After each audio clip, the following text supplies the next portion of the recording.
여기 앉아 계신 모든 분이 다 물어보면 참 바쁜 삶을 살고 있다, 이렇게 아마 대답하실 겁니다. 그래서 한 10년 전, 20년 전, 또 우리가 한 30년 전쯤에 잘 살지 못할 때에는 이렇게 바쁘지는 않았던 것 같아요. 근데 이상하게 먹고 사는 게 좋아지고 컴퓨터 시대가 되고 그러면 모든 게 편해진다고 그렇게 얘기를 하는데, 편해지는 게 아니라 날이 갈수록 바빠지고 도저히 사람이 무언가를 생각하지 못하도록 지금 온 세상이 지금 그렇게 변하는 가운데 우리가 정신을 똑바로 차리지 않으면 하루에 5분도 생각하지 못하고 사는, 어느 면에서 짐승 같은 그러한 삶을 살 수밖에 없는 이런 시점에 저와 여러분이 살고 있습니다. 지난 1년 동안 저도 바쁘고 바쁜 그런 삶을 살면서, 특히 성경을 교정하고 성경 출간하기 위해서 여러 가지 일들을 하다 보니까 사실 굉장히 바쁜 그러한 그 삶을 살았습니다. 이제 이 모든 것이 넘어가서 이제 우리가 400주년 이제 기념 성경을 이제 다 출간한 그런 모든 일들이 다 지나가게 되니까 이제야 다시 이제 일상으로 돌아와서 제가 좋아하는 대로 책을 쌓아놓고 책을 많이 읽고 있습니다. 성도들 위해서 그 책을 다 읽으면 좋겠는데 제 영혼의 유익을 위해서 책을 읽습니다. 어떤 사람이 좀 돼야 될 것인가. 아직 나이가 50이 넘었는데도 좌표 정립이 잘 안 된 것 같아서 좀 어떻게 해야 좀 좋은 사람이 좀 될 수 있을까, 이런 생각을 하면서 책을 읽습니다. 근데 그 책의 대부분이 다 설교에 관한 책이에요. 그러니까 여러분에게 제가 설교를 잘하려고 제가 그런 책들을 읽는 것이 아니라 그 설교책을 통해서 제가 설교 말씀을 듣는 거예요. 어떻게 해야 올바른 그러한 그 성도로서의 삶을 제가 좀 살 수 있을까 하는 그런 생각을 가지고 책들이 만큼 쌓아놓고, 그리고 지금 읽고 있습니다. 또 그걸 읽으면서 우리 교회가 지금 올바로 나아가고 있는가 하는 그런 생각을 지금 많이 해봅니다. 이 교회가 지금 어떻게 지금 되고 있는가. 이거 목사가 파트타임으로 일을 하면서 교회도 못 나오고 성도들이 어떻게 돌아가고 있는지 지금 전혀 모르는 이런 가운데 지금 교회가 지금 제대로 되고 있는가, 이런 생각을 하고, 과연 무엇이 바른 교회인가, 이런 생각을 또 해보는 거예요. 무엇이 바른 교회일까? 그럼 우리 교회는 바른 교회일까? 교회는 하나님의 사람들이 교회예요. 맞습니까? 이 건물이 교회가 아니라 저와 여러분 하나님의 사람들이 교회예요.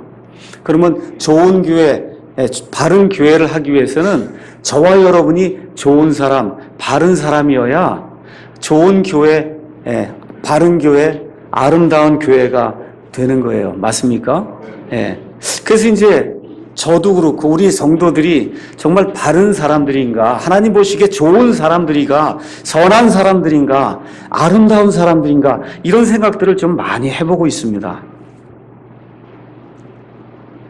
이런 가운데 오늘 읽은 마태복음 21장 12절에서 20절 말씀, 이걸 이제 생각하면서 오늘 이 말씀으로 좀 굉장히 더울 때, 보통 여름철에는 그 남양 특집 있잖아요. 그렇죠? 그래서 처녀 귀신 이렇게 해서 무섭게 하고 여우도 나오고 이렇게 해갖고 무섭게 하는데, 제가 그렇게 할 수는 없지 않습니까? 그렇잖아요. 그래서 하나님의 말씀으로 좀 등골이 서늘하게 좀 만들어야 되겠구나, 이런 생각을 좀 하고, 그리고 오늘 이 말씀을 선정을 하고 그다음 이 다음에 나왔어요. 그래서 저뿐만 아니라 여기 앉아 계신 분들이 오늘 이 말씀을 듣고 등골이 좀 서늘한 그러한 그 체험을 하시고, 하나님 과연 내게서 무엇을 원하실까 생각해보는 그런 시간을 가지면 좋겠습니다. 본문 배경을 제가 잠깐 설명하겠습니다. 우리 예수님께서 이 땅에 오셔서 33년 반 동안 사셨습니다. 그래서 첫 부분의 30년은 예수님이 개인적인 생활을 사셨고, 후반부 3년 반은 예수님께서 공적인 메시아로서의 삶을 살았기 때문에 그 3년 반은 우리가 공생애의 기간이다, 이제 그렇게 이야기를 합니다. 그래서 우리 예수님께서 이 공생의 시작이 되면서 회개하라 하늘의 왕국이 가까이 왔느니라 라고 하는 그런 말씀과 함께 이스라엘 백성에게 내가 구약 성경에서 많은 배언자들이 앞으로 오리라고 예언한 그 메시아 이스라엘 백성을 구원하고 이 백성에게 영원토록 지속이 되는 그와 같은 왕국을 주겠다고 하는 그러한 메시아로 왔다고 예수님께서 선포하시면서 말로만이 아니라 이 말씀과 더불어 메시아가 이 땅에 오시면 이루어야 될 가지가지 표적과 이적들을 행하시면서 이 유대 민족들에게 회개하고 메시아를 받아들이고 하나님의 왕국을 건설하라고 하는 그런 말씀을 우리 예수님께서 3년 반 동안 밤낮으로 제자들을 가르치시고 백성들을 만나서 선포하시고 종교 지도자들을 꾸짖으시고 우리 예수님께서 그 말씀을 하시는데 이스라엘 백성이 요지부동입니다. 듣질 않습니다. 그분을 완전히 거부하는 그런 상태가 계속되는 가운데 드디어 그 3년 반의 맨 마지막 한 주간이 지금 남아있는 그 시점에서 우리 예수님이 예루살렘에 지금 입성하시는 그런 내용이 오늘 지금 나와 있는 겁니다. 이제 일주일 남았어요. 우리 예수님이 이 세상에서 삶을 마감하시면서 공생애를 마감하시면서 지난 3년 반 동안 내가 한 일이 무엇인가 이 모든 것을 요약하는 그런 말씀이 오늘 여기 마태복음 21장에 기록이 되어 있습니다. 그래서 여기 12절 가서 보니까 우리 예수님께서 1절부터 11절에는 예루살렘에 들어가서 그래서 예수님이 이 환영을 받는 그런 무리들과 함께 같이 이제 가시고 그 이후에 이제 12절에 예수님이 드디어 어디로 들어가시냐 하면 예루살렘의 정중앙이라고 할 수 있는 성전에 들어가십니다. 그래서 우리 예수님께서 성전을 깨끗하게 하는 그런 일들이 여기 12절부터 그 다음에 16절에 기록이 되어 있습니다. 성전을 깨끗하게 하세요. 성전이 어떤 장소입니까? 누가 성전을 처음 지었어요? 예수님 오시기 약 1000년 전에 다윗이라고 한 사람이 성전을 짓기를 원했는데 하나님이 너는 안 된다 해서 누가 지었습니까? 다윗의 아들 솔로몬이 어느 땅에 지었어요? 예루살렘의 어느 산에 지었어요? 아브라함이 자기 아들 이삭을 죽이려고 했던 모리아 산이라고 하는 바로 그 자리에다가 이 성전을 지었습니다.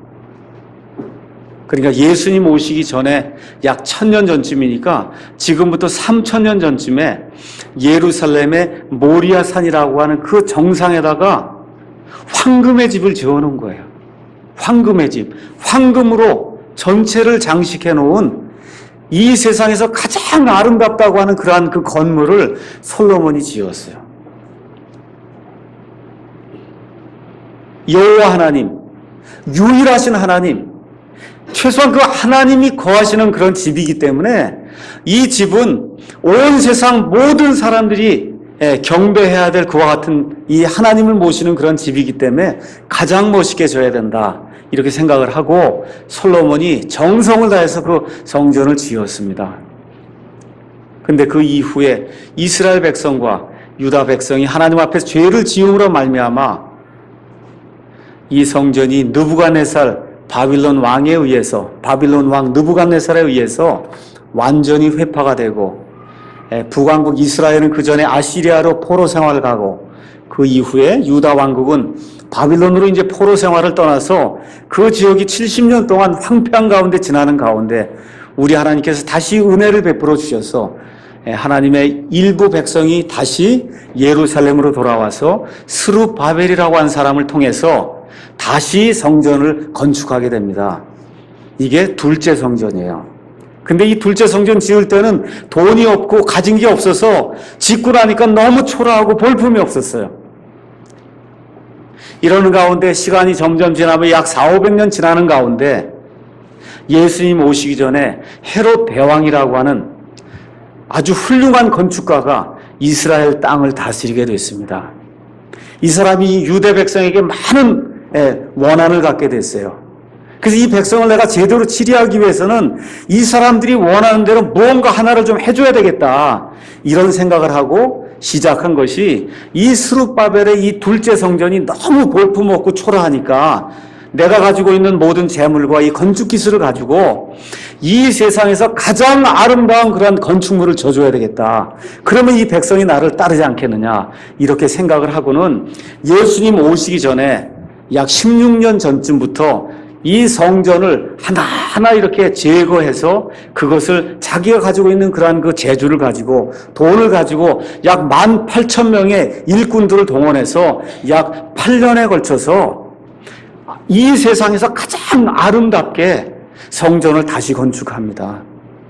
그래서 이 성전을 건축한 이후에 성전 옆에 있는 그런 부대 건물들, 이방인들의 뜰, 성벽, 각종 방 이런 모든 것들을 다 짓는데 총 얼마가 걸렸냐 하면 46년이 걸렸어요. 46년 동안 지은 거예요. 우리 예수님께서 성전에 들어가셔서 말씀을 선포하고 하셨을 때 그 성전이 46년 동안 지은 거예요. 그 당시 로마 제국에 여러 가지 그런 건축물이 있었지만 어느 역사가가 이야기했듯이 정말 그 당시에 온 세상 천지에 가장 아름답고 멋있는 그러한 건축물로 이 헤롯의 성전이 스룹바벨의 둘째 그 성전이 개조가 돼서 그래서 예수님 당시에 그 성전이 서 있었습니다. 그 겉으로 보기에는 너무너무 멋있는 그러한 성전인데 지금 우리 예수님께서 공생애를 마치시면서 지금 들어가시는 장소가 그 성전인데 그 성전에 들어가서 기도하시고 하나님께 예배드리는 것이 아니라 지금 우리 예수님께서 하시는 그 내용이 뭐예요? 거기 가서 보니까 12절에 돈 바꾸는 자들의 탁자와 비둘기 파는 자들의 의자를 뒤집어 엎으시고 그 안에서 사고 파는 자들을 내쫓으셨다. 예수님께서 그렇게 말씀하고 있습니다. 이 말씀이 주는 의미심장한 그 뜻을 우리가 깊이 기억을 해야 됩니다. 겉으로는 굉장한 것 같은데 우리 예수님이 이렇게 보니까 뭐예요? 강도의 소굴이요, 장사꾼들의 소굴에 지나지 않았다는 겁니다. 이러한 그 말씀을 예수님께서 하신 이후에 나오는 대목의 말씀이 지금 무화과 나무의 이야기입니다. 앞뒤 문맥을 저와 여러분이 잘 보셔야 돼요. 겉으로는 무언가 아름다운 것 같은데 그 안에 가서 보니까 마귀의 소굴이요, 강도들의 소굴이요, 장사꾼들의 소굴이 되고 말았다고 하는 예수님의 이 말씀과 함께 지금 나오는 말씀이 지금 열매를 맺지 못하는 이 무화과 말씀이 지금 나오고 있는 겁니다. 마가복음에 가서 보니까 여기 지금 나와 있지만 예수님께서 아침에 이 도시로 들어오시는데 보니까 멀리서 마가복음에 갔으니까 멀리서 보니까 무화과 나무가 있더라는 거예요. 근데 이제 보통 무화과 나무가 아니라 잎이 무성하게 잎 사이가 많이 있는 그와 같은 무화과 나무. 그래서 누가 보기에도 여기엔 무언가가 있겠구나. 겉으로 보기에 굉장히 아름다운 그러한 무화과 나무가 있어서 우리 예수님께서 시장하시기 때문에 내가 저기 가서 무화과를 좀 얻어서 먹어야 되겠구나 이렇게 생각하고 가셨는데 가보니까 열매가 있습니까? 없습니까? 열매가 없더라는 거예요. 열매가 없더라는 거예요. 우리 예수님께서 이 무화과 나무를 보시고 내게서 영원토록 열매가 열리지 않겠다 말씀하시니까 즉시로 무화과 나무가 말라서 죽게 되었다고 하는 그런 말씀이 지금 이 안에 기록이 되어 있습니다. 오늘 읽은 이 무화과 나무의 이 말씀은 표적이며 동시에 비유입니다. 표적이에요. 무엇을 나타내냐? 1차적으로는 이스라엘 백성을 지금 가리키고 있습니다. 이스라엘 백성. 무언가 여호와 하나님을 섬긴다고 치장을 하고 종교 행위를 하고 무언가 열심을 다해서 11조를 한다고 뭐 하는데 하나님 보실 때에는 우리 예수님의 눈으로 가서 이렇게 보니까 열매가 없다는 거예요. 열매가 전혀 없다는 겁니다. 그래서 이스라엘 백성이 멸망 속으로 들어간다는 그러한 예언의 말씀이 그 안에 들어있고 또 이 말씀을 통해서 우리 예수님이 주고자 하는 그러한 초점의 말씀이 있어요. 그것은 뭐냐 하면 예수님은 잎사귀를 원치 않고 열매를 원하신다는 거예요. 뭘 원하세요? 뭘 원하세요? 열매를 원하신다는 겁니다. 잎사귀가 아니라 뭘 원하세요? 열매를 원한다는 거예요. 오늘 저와 여러분이 이 자리에 앉아 있습니다. 여러분 이런 말씀 들을 때 등골이 좀 서늘하지 않으세요? 이 말씀을 읽으면서 제 자신이 등골이 서늘해지는 그런 체험을 했습니다. 야, 이거 제대로 살아야지 안 되겠구나. 이거 혹시 지금까지 다 산 게 잎사귀만 무성한 그런 삶이 아니었는가. 우리 예수님 지금 찾으시는 건 열매인데 잎사귀만 무성해서 무슨 종교 생활 한다 그러고 뭐 성경을 번역한다 그러고 목회를 한다 그러고 교회를 한다 그러고 이러고선 지금까지 한 50년 산 게 아닌가 하는 이런 생각을 깊이 하게 되어 있습니다. 그래서 오늘은 열매 믿음이라고 하는 이러한 그 제목을 가지고 우리 예수님께서 무엇을 우리 가운데서 원하시는가 한번 생각해 보도록 하겠습니다. 오늘 여기 나오는 무화과라고 하는 무화과나무라고 하는 나무는 척박한 땅에서도 굉장히 잘 자라는 그런 나무입니다. 그래서 이스라엘 땅에는 무화과가 많아요. 무화과가 무슨 뜻이에요? 꽃이 없는데 과실이 열린다 그런 뜻이에요. 그게 무화과입니다. 맞죠? 예, 무화과예요. 그러니까 이게 무슨 얘기냐면 잎이 나타나거나 꽃이 피기도 전에 열매를 맺는 게 무화과의 특징이에요. 근데 실질적으로는 굉장히 작은 게 있다 그럽니다. 이게 눈에 이렇게 보기엔 보이질 않는데, 예. 그러니까 사람들이 볼 때는 열매가 먼저 맺히고 나중에 이파리가 이렇게 크게 자라는 것처럼 보여요. 그래서 이름이 무화과예요. 근데 실질적으로 가서 보면 열매가 맺히기 전에 조그만 잎과 꽃이 그 안에 있는데 사람이 밖에서 이렇게 멀리서 보면 안 보이는 겁니다.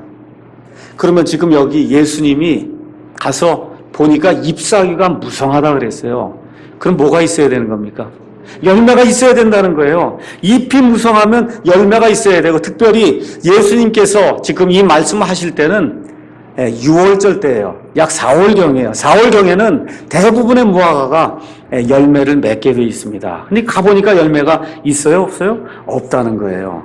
자, 그래서 열매 없는 그 무화과.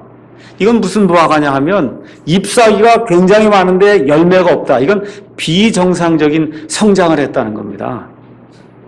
맞죠? 정상적으로 자라지 못했다는 거예요.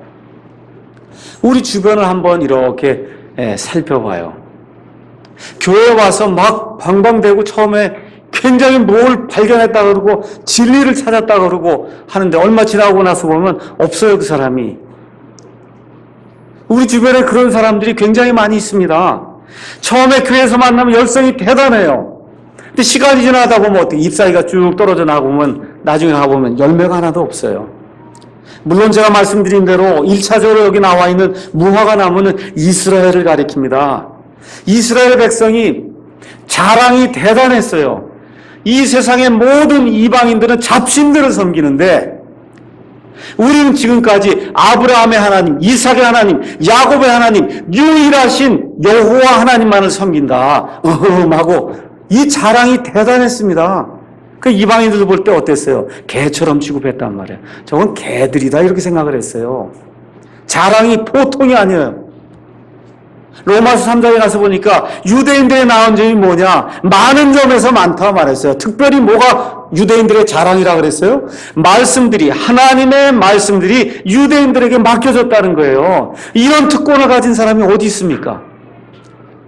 메시아가 누구에게서 나와요? 유대인들에게서 나오지 않습니까? 말씀이 유대인들에게 주어져요. 하나님 앞에 직접 들어가서 온 백성의 죄를 용서함 받을 수 있는 대제사장이 누구에게만 있어요? 유대 백성에게만 있습니다. 사람들이 죄를 지으면 제사장들 앞에 가서 고백을 할 때 그 제사장들이 죄를 용서해주는 그와 같은 시스템을 가진 그 유일한 나라가 유대 나라. 이걸 통해서 하나님께서 하나님의 임재를 보여주시기 위해서 그렇게 아름다운 건물을 하나 만들었어요. 그게 뭐라고요? 성전이에요. 이스라엘 백성이 성전을 향해서 가지고 있는 자랑은 어떤 누구도 갖지 못하는 그런 자랑입니다. 그래서 그 안에서 성전에서 예배를 드리고 그 안에서 희생 예물을 드리고 또 성전에 오지 못하는 사람들을 위해서 예수님 당시에는 회당이라고 하는 것이 있어서 곳곳에 회당이 있어서 거기서 여호와 하나님만을 예배하는 그러한 삶을 이 사람들이 살았습니다. 한마디로 얘기하면 이스라엘 백성은 삶 자체가 유대교예요. 유대교가 삶이에요. 여호와 하나님이 삶이에요. 삶이 여호와 하나님이에요. 이걸 자랑으로 여기고 영광으로 여기고 기쁨으로 여기고 이렇게 됐는데 어떤 일이 발생했어요? 우리 예수님이 가셔서 이렇게 현미경으로 이 사람들을 딱 가서 살펴보니까 뭐가 없다는 거예요. 열매가 없더라는 거예요. 우리 예수님께서 하나님이시잖아요. 이 하나님께서 여호와 하나님께서 사람의 몸을 입고 이 땅에 오셔 누구에게 왔어요? 자기 백성에게 왔다고 그러지 않습니까? 요한복음 1장 12절에 자기 백성에게 왔는데 그 백성이 예수님을 받아들입니까? 안 받아들입니까? 안 받아들인다는 거야. 이런 아이러니가 어디 있냐? 지금 예수님이 그렇게 얘기하는 겁니다. 하나님을 섬긴다 그러고 내가 이 세상에서 가장 하나님을 잘 섬긴다 그러고 성전을 세워놓고 거기서 예배를 드리고 11조를 드리고 하나님이 원한다는 그런 모든 일을 다 하는데 우리 하나님 가서 딱 보니까 뭐가 없어요. 열매가 하나도 없고 잎사귀만 있는 그런 무화과 나무더라. 예수님 지금 그 얘기를 하는 겁니다. 이런 아이러니가 어디 있어요? 우리 주변에 엄청난 교회들이 많습니다.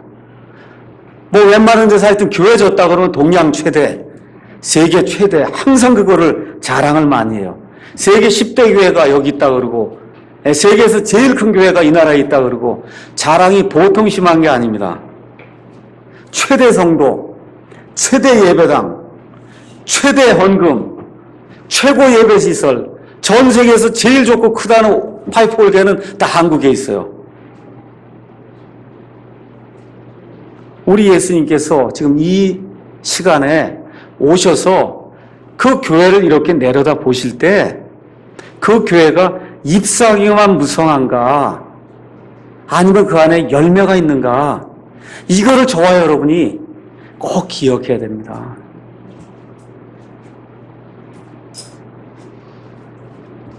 빌리 그레엄 얼마나 유명한 사람이에요.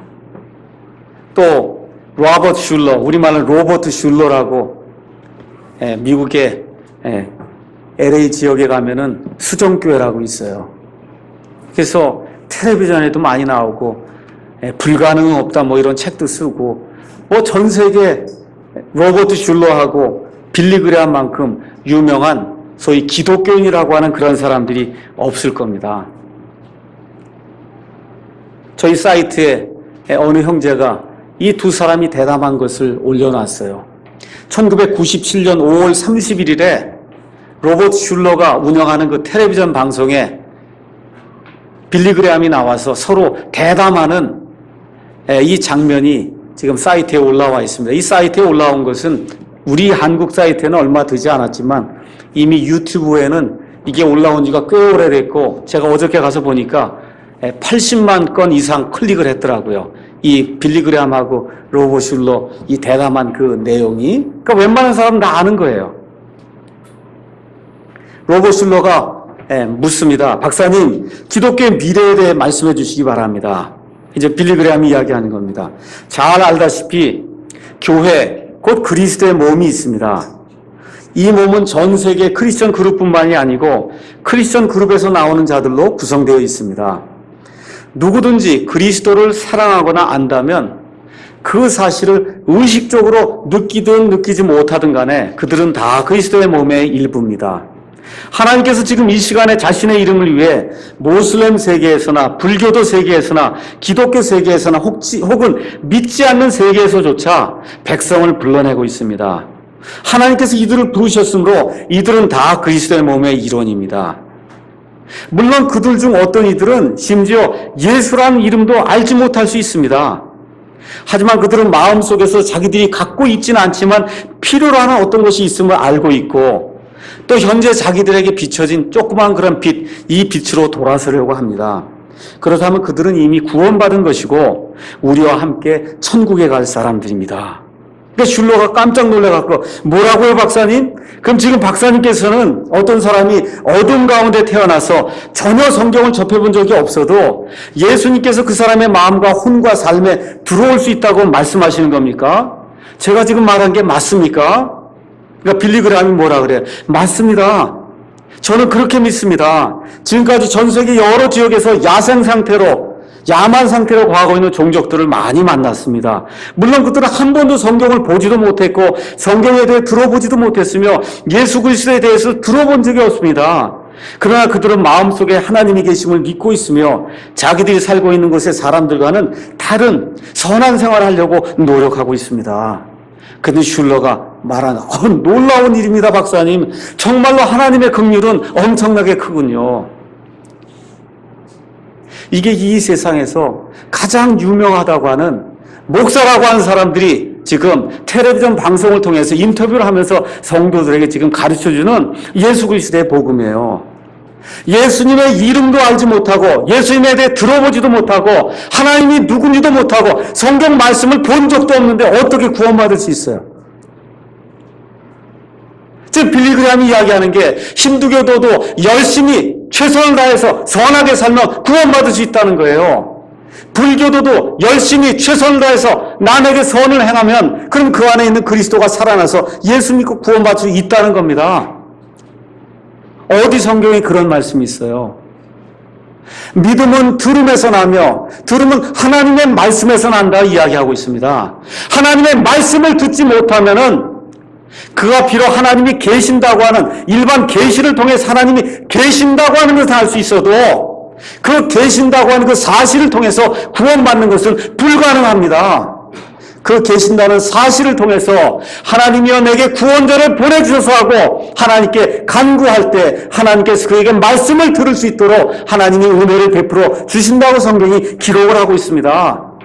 믿지 않는 사람들이 선하게 살고 자기들 가운데 비춰진 그와 같은 양심의 빛을 따라 살기만 하면 구원받는다고 하는 것은 그것은 이 기독교의 복음이 아닙니다. 천주교 교황이 가르치는 그런 복음이에요. 빌리그레함, 로버트 슐러, 마더 테레사, 또 교황, 또 우리나라에도 유명한 조은기 목사 다 똑같은 사람들입니다. 얼마 전에 동국대 가서 뭐라 그래요? 불교에도 구원이 있다고 그러지 않습니까? 뭐예요 이 사람들이 다? 잎사귀만 무성한 사람들이다 그 얘기입니다. 다른 얘기하는 것이 아니에요. 우리 예수님이 보실 때 잎사귀만 무성한 자들이요 열매가 없는 자들이다. 예수님 앞에 가면 이미 드러나게 되어 있습니다. 한국에 지금 가장 큰 교회들이 모여서 무슨 일을 하고 있어요?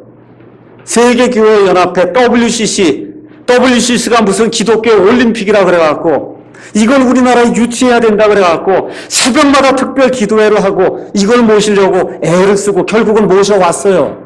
이게 뭐 하는 거예요? WCC, NCC가. 종교 통합하는 거예요. 빌리그레함하고 마더 테레사하고 지금 로버 슐러하고 이거 하는 그런 모든 일들 하는 게 제일 앞장서는 게 WCC, NCC입니다. 이런 일들을 무지한 성도들 속여가면서 지금 하고 있는 이런 교회들이 우리 예수님이 보실 때 잎사귀만 무성하지 열매가 없는 그와 같은 악한 교회라고 우리 예수님이 이야기해주고 있습니다. 잎사귀가 무성해요. 예배당이 큽니다. 파이프 오르간이 커요. 목사가 황금 시간대에 나와서 텔레비전에 나와서 설교를 합니다. 맨날 이야기하는 게 뭐예요? 록펠러하고 콜게이트하고 그렇죠? 매일 얘기하는 게 형통해야 된다, 잘 산다, 그거 빼고는 설교하는 내용이 없지 않습니까?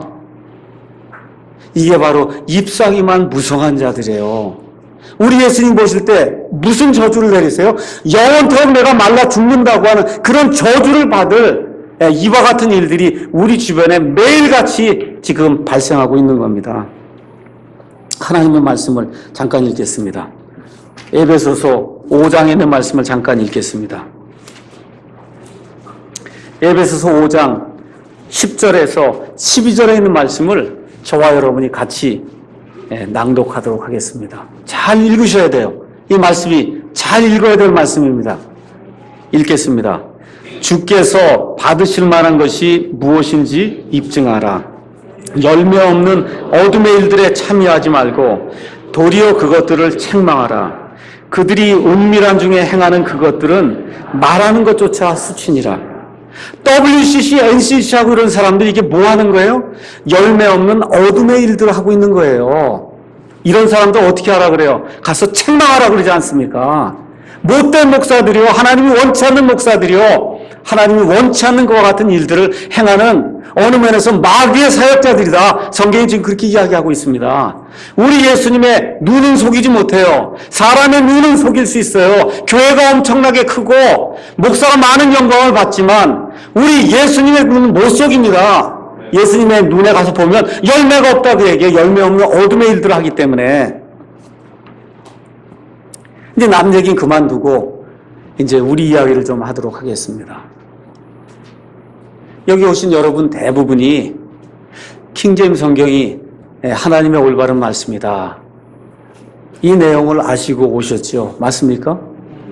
맞아요? 예. 그래서 바른 말씀, 바른 구원, 그 다음에 바른 교회를 우리가 해보자고 이 자리에 온 거 맞습니까? 맞아요? 예. 혹시 잎사귀만 있는 거 아니에요? 킹제임스 잎사귀. 한번 저와 여러분이 생각을 좀 해보셔야 돼요. 킹제임스 잎사귀만 있으면 소용이 없어요. 킹제임스 열매가 나와야 돼요.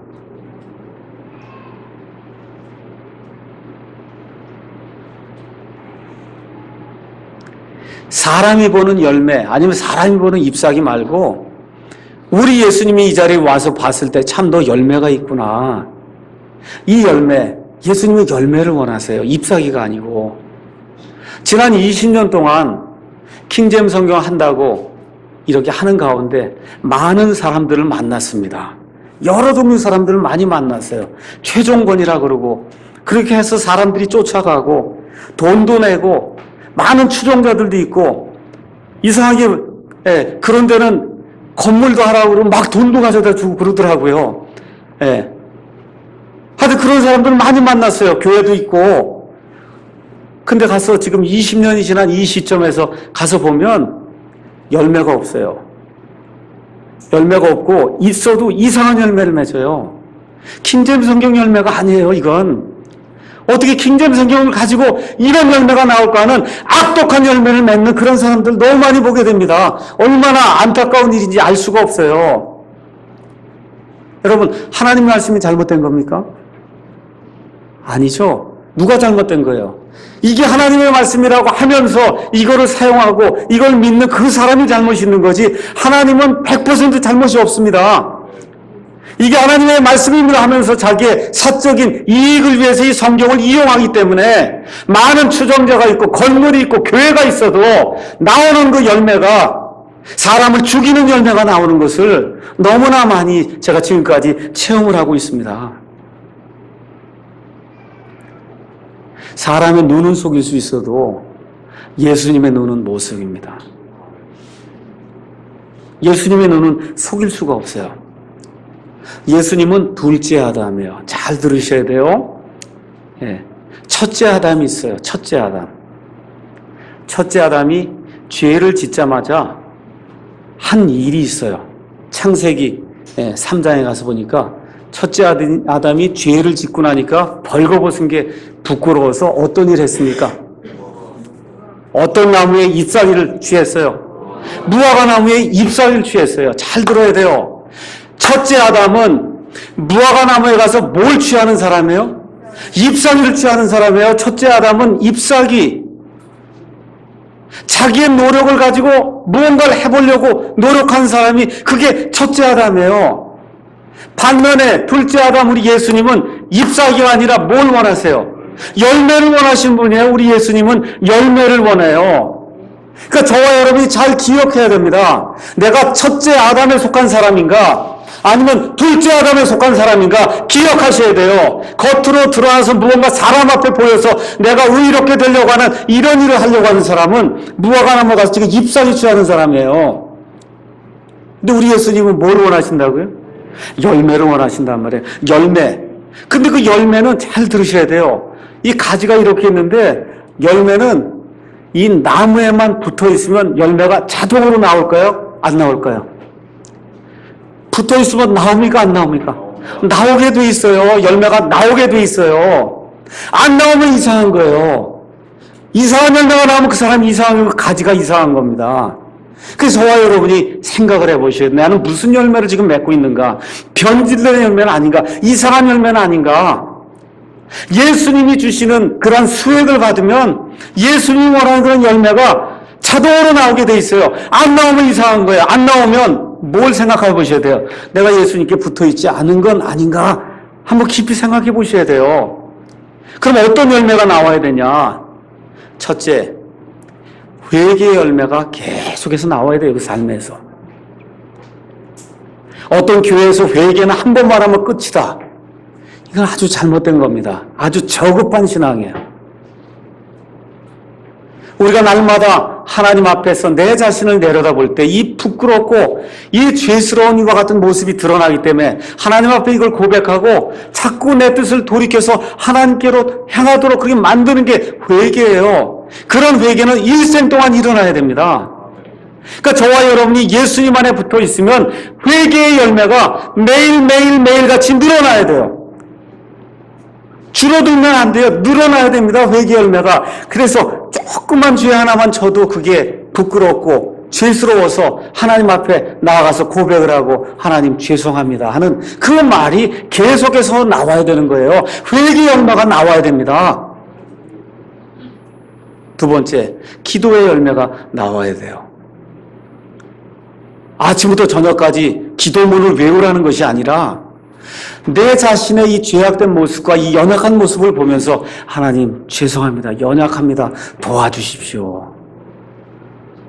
그저 아침 잠에서 깨서부터 잠자리에 들 때까지 그저 입에서 나오는 게 고백이 주여 연약합니다. 도와주십시오. 부족합니다. 도와주십시오. 이 일을 제가 어떻게 하겠습니까? 도와주십시오.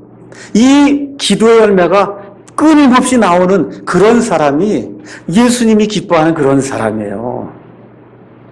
세 번째, 인격의 열매가 나와야 돼요. 인격의 열매. 예절의 열매라고 제가 말씀드릴게요. 여러분 핸드폰 다 쓰시죠? 네. 핸드폰 한번 쓰시면서 한번 좀 보세요. 지하철이고 다니면서. 지하철에서 큰 소리로 얘기하고 심지어 화장실에 가서 전화를 해야 되니 이게 우리 특히 예수 믿는 사람 이러면 안 됩니다. 이거. 정신을 똑바로 좀 차리고 예의를 좀 갖추고 살아야지. 도대체 화장실 가서까지 전화를 해야 되니 사람이 살 수가 있습니까 이게? 지하철 가서 한번 좀 가서 들어보세요. 저주받은 세대예요. 이게 저주받은 세대. 여러분에게 부탁을 드려요. 우리 아이들에게도 부탁을 드립니다. 우리 부모들에게 부탁드립니다. 예의 바른 그리스도인이 돼야 돼요. 예절 있는 사람이 돼야 돼요. 예수님을 믿으면 예의 바른 그런 사람들이 돼야 돼요. 그런 열매가 나타나야 됩니다. 이런 것들 통해서 뭐가 나타나야 돼요? 예수님의 복음을 선포하는 그런 일이 자연스럽게, 그래서 구령의 열매로 이것이 나타나야 됩니다. 꼭 사람을 데려와야 된다 그런 얘기를 하는 것이 아닙니다. 우리의 이런 모든 인격을 통해서 하나님의 말씀이 이렇게 전달이 될 때 이 사람의 영이 변화되는 그런 역사가 우리를 통해서 일어나는 일을 우리가 봐야 된다고 얘기입니다. 오늘 아침에 제가 설교 CD를 준비해 왔다고 말씀드렸어요. 농담으로 말씀드린 게 아닙니다. 여러분께서 상한 심령을 가지고 내가 이걸 누구에게 한번 좀 줘야 되겠다. 10사람, 20사람 생각을 하고 가져다 주세요. 듣든지 안 듣든지 가져다 주시기 바랍니다. 이런 열매가 우리 가운데 나타나야 그게 예수님이 기뻐하는 그런 삶이에요.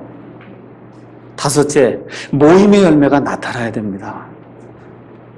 예수님을 사랑하는 사람들끼리 자꾸 모여서 교제하고 그 안에서 충전을 받고 그 안에서 배움을 입고 밖으로 나가는 그런 역사가 일어나야 됩니다. 이 교회가 여러분과 저의 모든 생활의 중심터가 돼야 돼요. 매일 모이라는 것이 아니에요. 제가 말씀드리는 것은 아침마다 교회를 생각하고 교회 성도들 생각이 나고 시간이 되면 내가 예배 시간에 꼭 나가서 하나님 앞에 나아가야 되겠다는 그런 마음이 날이 갈수록 점점 커져야지, 자유를 주고 진리를 한다고 하는 사람들이 날이 갈수록 나태해지고 모임에 빠지고, 이게 과연 하나님이 기뻐하시는 그런 교회일까?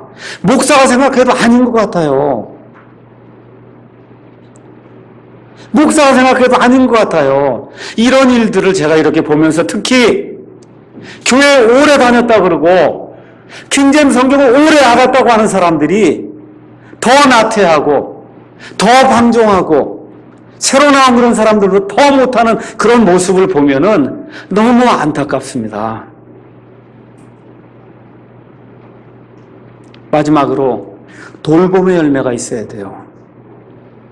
예수님의 영이 여러분 안에 거하시면 열매가 생기는데 그 열매는 나보다 연약한 지체를 자꾸 내가 좀 돌봐줘야 되겠다는 그런 마음이 생기는 그 열매가 저와 여러분 가운데 꼭 있어야 됩니다.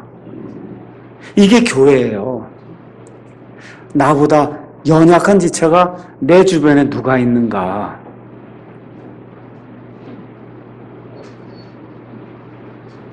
결론 말씀드리겠습니다.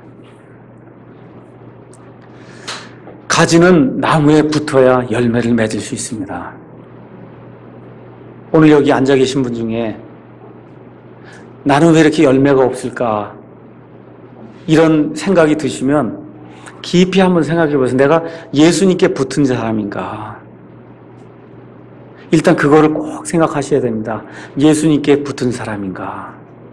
다른 얘기로 나는 구원받은 사람인가? 한번 좀 깊이 생각해 보셔야 됩니다. 분명히 구원받았는데 이게 안 나타나면 그건 무슨 소리예요? 내 육신의 소욕을 따라서 방종한 그런 삶을 살고 있는 겁니다. 아주 답이 간단한 거예요. 그럼 어떻게 돼요? 변질된 열매가 생겨나요. 변질이 된 그런 열매가 생겨납니다. 기도하시겠습니다.